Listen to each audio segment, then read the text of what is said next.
I've never been the same since I saw this movie. Simply one of our best directors ever. It's amazing. It's beautiful to look at. It's entertaining. This is a terrific movie. It's one of my all-time favorites. I think it's a perfect essential.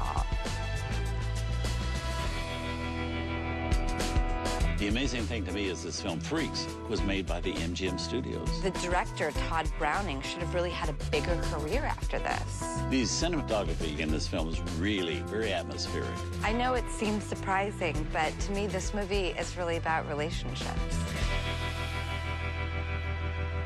You are about to witness the most amazing, the most astounding living monstrosity of all time. Well, this is one really strange movie, Freaks. I mean, the title says it all, but it is a bizarre movie. You like it. I really loved it. And what do you love about it? I think one of the things that really surprised me about this movie was that it, in so many ways, goes against the title, in the fact that it is a movie about people who are constantly talking about relationships.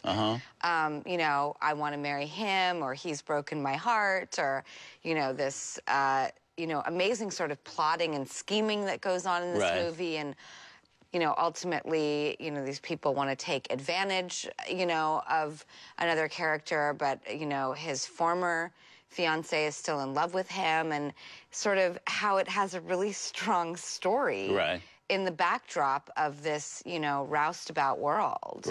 So I like that it sort of could have been lazy and relied on just, you know, the gimmick of these freaks, or, you know, it could have become a real movie, and it did. And I loved that juxtaposition. The thing that fascinates me as a film historian about it is the fact that it would be made by MGM Studios, because this is a studio that's, you know, Norma Shear and Garbo and, you know, these high-toned movies, glamour and all that kind of stuff, and have a movie about people that are so-called freaks and in a carnival show.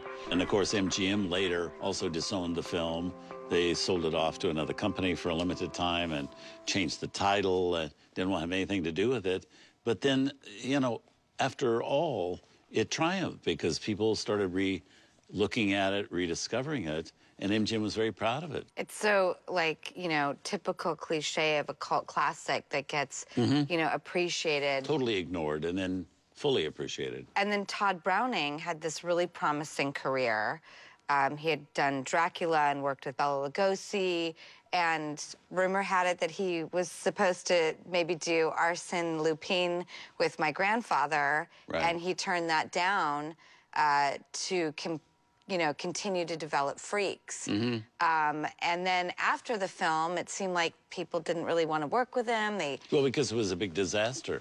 It didn't make any money. I mean, he was such a hot number in Hollywood because of Dracula, and it made so much money. It was why Irving Thalberg wanted him to come from Universal Studios, where he did Dracula and made all that money for them, to come to MGM and make a lot of money for them. And when that movie didn't make any money but actually lost money, then the industry turned their back on him.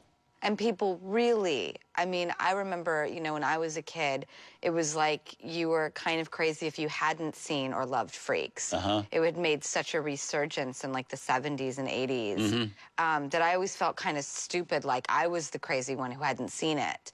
And then, you know, finally bucking down and watching it, and it was really so different than what I had built up in my imagination for the film to be. And it's not really a horror film.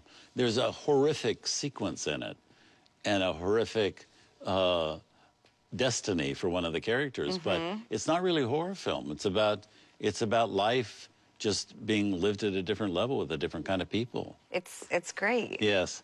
Well, let's see the movie. Okay. Here it is, by far the most controversial film that MGM Studios ever released, certainly, from 1932, Freaks.